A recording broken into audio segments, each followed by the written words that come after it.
Good morning, my name is Josh from Cyclones Oz, and today we've got a little bit more on the forecast than what we did yesterday. Queensland is set to be saturated by some very heavy rainfall beginning at this weekend. We've also got a tropical low that's going to be driving that rainfall, which could be moving through the Northern Territory and Queensland over the next 5 days. So it looks like we're moving into a rather unstable weather pattern for the Queensland area, and that's what we'll be talking about in today's weather update. You can already see the precursor to this tropical low starting to fire up around the Darwin sort of area.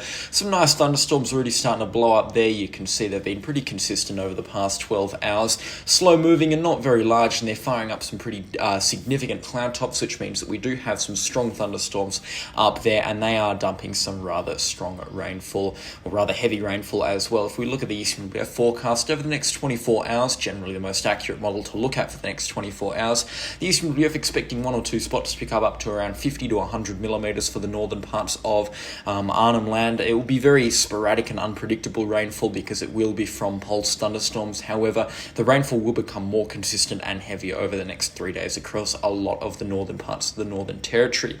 Rainfall over the next 3 days as well will also be starting to get up towards 100 millimetres for parts of Queensland, especially inland around Georgetown, Croydon, and also I believe Cloncurry through here. We could be seeing rainfall totals approaching 100 millimetres in northern Queensland and up towards the Cape York Peninsula as well. And this will be associated with this tropical low that's going to be developing. You can see it centred over Groote Island right about now.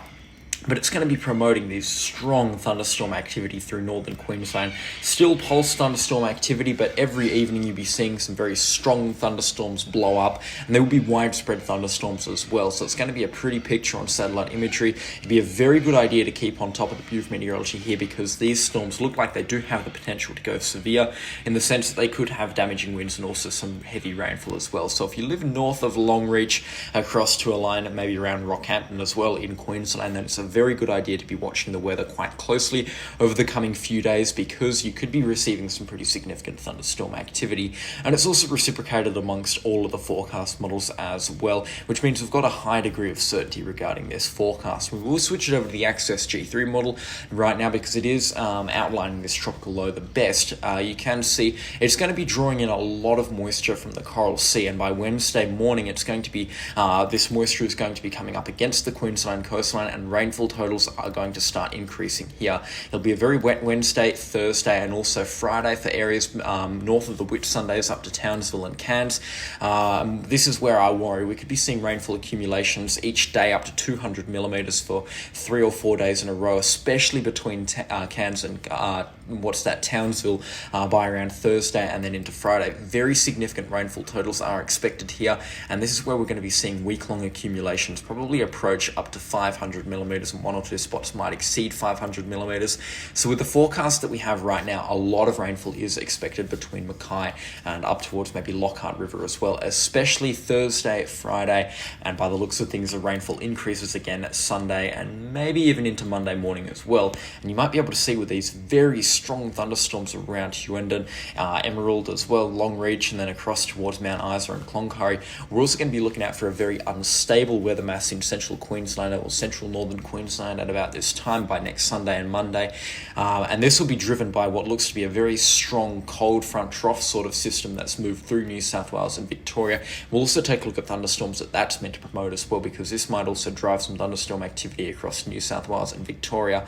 But you can see strong thunderstorm activity across northern Queensland, and over the next 10 days expect rainfall accumulations to be very widespread, over 100 millimetres along the coastline of Queensland north of Mackay. 200 to 300 millimetres looks quite widespread here, maybe even one or two spots above 300 millimetres, approaching 400 millimetres as well. Very heavy rainfall expected over the next 10 days, and if this is to reciprocate on top of the 500 millimetres that some locations have already gotten in the past sort of 3 days, then the risk of flash flooding and sustained riverine flooding, where rivers get up towards a moderate or major flooding alerts, are very high indeed. We'll have more details ironed out in this system by around Tuesday or so regarding the rainfall for this weekend and also the thunderstorms, but it's definitely a system that's worth watching, and it's definitely a system that I'm going to be watching very closely on this channel.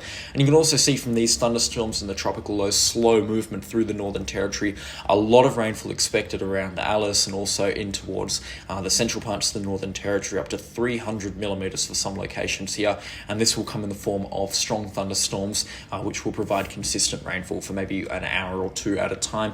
And this is where we could be seeing 1 or 2 thunderstorms drop 100 or 150 millimetres on one location, and that is very dangerous rainfall as well in around the 1 to 2 hour mark. So certainly a lot of rainfall expected into the Central Northern Territory in Queensland, and that will just add to Lake Air's rainfall that they're expecting to fill Lake Air over the coming couple of weeks. So this is a good forecast for people that want water in Lake Air. It's certainly a good forecast for agricultural chaps in South Australia, Central Queensland and the Northern Territory as well, because this rainfall and its associated runoff will definitely be filling those rivers and dams, which is some very good news as well, because it is that much needed rainfall that they need this rainfall to really top their dams up and so forth this time of the year. But it's certainly been a very good wet season for parts of the Northern Territory as well. They've had 3 tropical lows move through the area, and they're going to have a 4th at this point. So they've done very well this wet season with a lot of rainfall coming down there. But this is definitely starting to push it in terms of how much rainfall we actually want to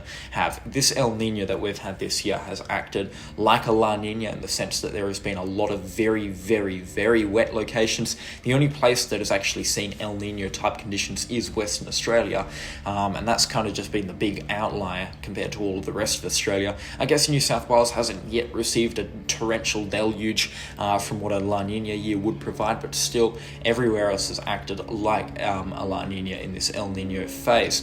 Now, I did say we'll take a look at those thunderstorms. They were going to be quite nasty by around Monday for Queensland, so I reckon by Friday is when we need to be looking at parts of Victoria and New South Wales. It looks like they're going to move into a bit of a hotter phase for parts of New South Wales. We could be seeing daytime maximum approach 40 or 42 degrees for some locations, especially in central New South Wales as well. And by the looks of things, from this southerly flow that moves into this moist and unstable air mass through South Australia and New South Wales, we're going to be seeing a lot of thunderstorm activity Saturday night and then into Sunday morning as well, especially across the east. By the looks of things, Sydney and locations around the Blue Mountains, they really cop it in terms of thunderstorm activity. This is going to be something we need to be watching, because these thunderstorms look very nasty indeed. They're not 100% reciprocated across all of the major forecast models. The Axis is the one that's really upplaying them right now, but considering it's a convective model, I do have confidence that this event will happen at this point, but we will be watching the forecast over the next couple of days. Once again, all of these storms, considering they're about at least 3 or 4 days out at this point, and we've been using the Access model to track them, there is no point stressing about them, worrying about them, or expecting thunderstorm activity to occur right now.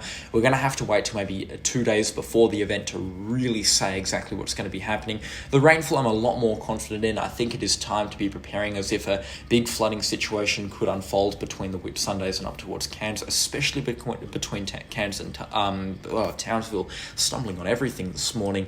By around Wednesday, if we've still got this on the forecast, or the forecast has been upped, then it would be a great idea to be looking into preparations for a significant flooding event between Cairns and Townsville, because that is a lot of rainfall on top of the rainfall that they have already received. I mean, if they receive another 500 millimetres, for some locations you're pushing 35 to 4,000 millimetres, or 3,500 to 4,000 millimetres for this wet season, and that's significantly above average. And we've still got March, which is historically one of the wettest months of the year around Cairns and Townsville, and you bet there'll be another tropical cyclone up there that'll dump a further 750 millimetres or something like that. So there's a lot of rainfall to come. We will be seeing locations pick up to 5,000 millimetres from this wet season, which is a bit of a concerning amount, because 5,000 is definitely pushing it for the amount of rainfall that these locations can hold.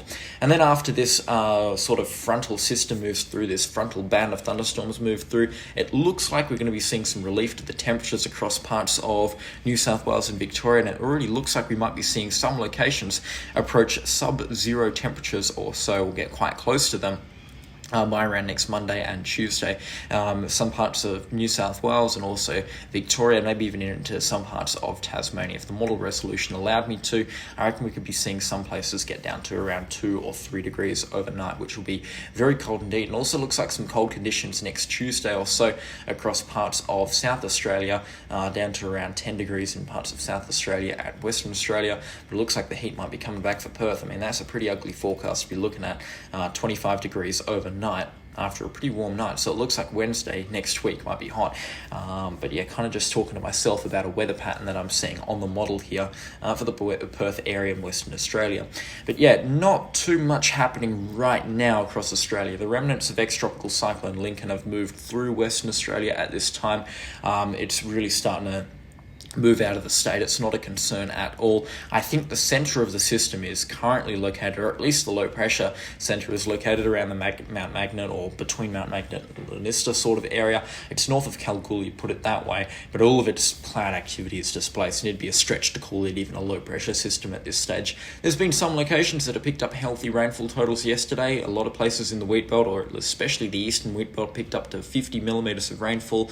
I think Perth has copped 10 millimetres or so from it so far, so it was a good system in terms of rainfall, but it looks like we're looking out for another rainfall event by next weekend around Perth, or this coming weekend by the looks of things. We could be seeing up to 50 millimetres fall in some locations adjacent to Perth, which would be some great rainfall, much needed rainfall as well. I'm looking forward to that, and I do hope that it reciprocates in the forecast. The Bureau of Meteorology already outlining a chance of that occurring. Anyways, that is about the latest that I have on the weather situation across the nation. There's nothing too interesting happening, in all fairness. Right now, the next couple of updates will be very interesting. They should also be longer than the 11 or 12 minute updates that I'm pumping out right now, and they're keeping them very short and sweet because there's not too much to talk about. But yeah, no cyclone activity to speak of, which is good news. I mean, I'm missing tracking a tropical cyclone or so, but I reckon by next week we're going to have to be looking out for long range systems once again, because no cyclone for a month in Western Australia is quite strange. That's for sure, especially this time of the year. The West Australian region has not received a tropical cyclone this year so far, and they're going to have to wait until deep into March to at least receive the first. This is very, very weird activity for Western Australia, and I do fear that if it does get the chance to, or if a tropical low does get the chance to, and it manages to escape the wind shear that's in the area right now, then anywhere along the West Australian coastline is going to be bullied by a pretty strong system, because there is a good chance that this storm that forms around Western Australia gets very strong. But nothing on the forecast yet. We're missing out on tracking these systems right now. But yeah, that is about the latest that I have on the national weather picture. Thank you so much for your company this morning. Enjoy your Monday, and I'll catch you all in the next storm. Goodbye.